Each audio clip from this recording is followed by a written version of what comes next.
has been called out in the whole fake news and misinformation problem for a really long time. The supply model has been challenged over the last couple of months. When you see the economy dropping, people are being laid off or getting salary cuts, we'd expect them to start also cutting on their expenses, even if we're a digital product. Anti-quarantine protests when they're posted, we take those down. We remove any kind of misinformation on Facebook, on Instagram, on all of our platforms around fake claims for cures or treatments or availability of services, where they may be or where they may not be.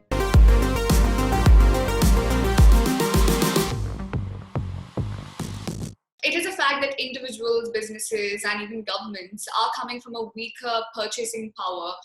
I'll start with you, Eddie. So how has that affected your operations? Well, in terms of challenges, I think that the whole world is challenged now, and the uncertainty that we're living in is a challenge by itself.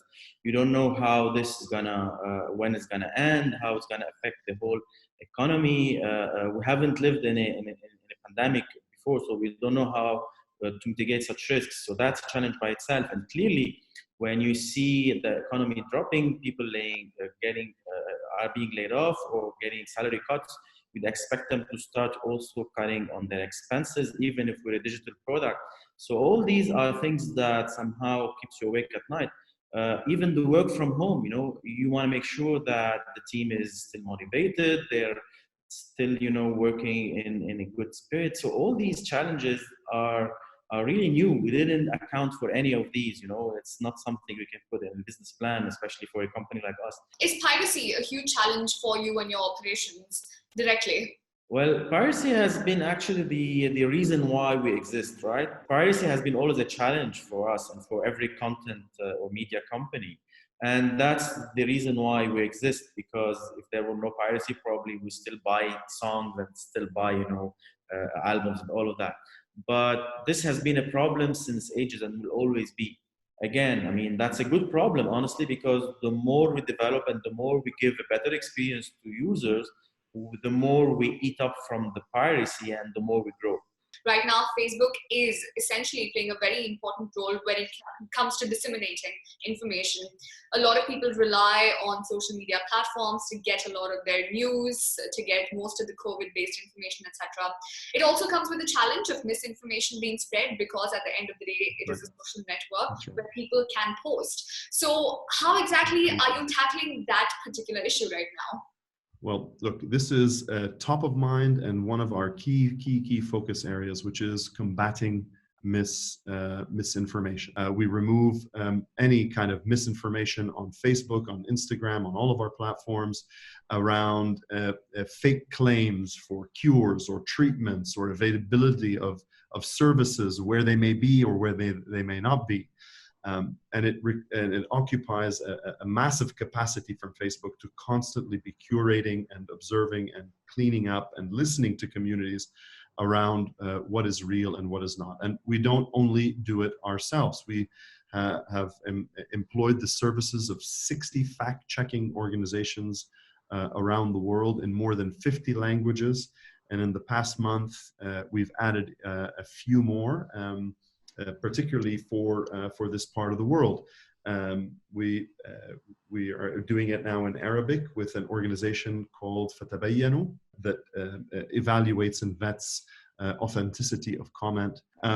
And we constantly are directing people to the right sources of expertise and information, particularly the World Health Organization, and with all of the governments across the MENA region, directing people to the ministries of health, departments of health, so that they are getting it from the source, the best information possible, 24 hours a day, 7 days a week. Right, I think Facebook has been called out in the whole fake news and misinformation problem for a really long time. But finally, it's great to hear that a lot is being done at these trying times. For us, I think one of the main challenges that Noon.com at this point anybody would assume would be supply chain based challenges, right? Considering the demand is so high and it shot up unexpectedly because with the malls shutting, offline grocery stores shutting. So has that proved to be a very, very huge problem for you? Yeah, look, and the supply model has been challenged over the last couple of months.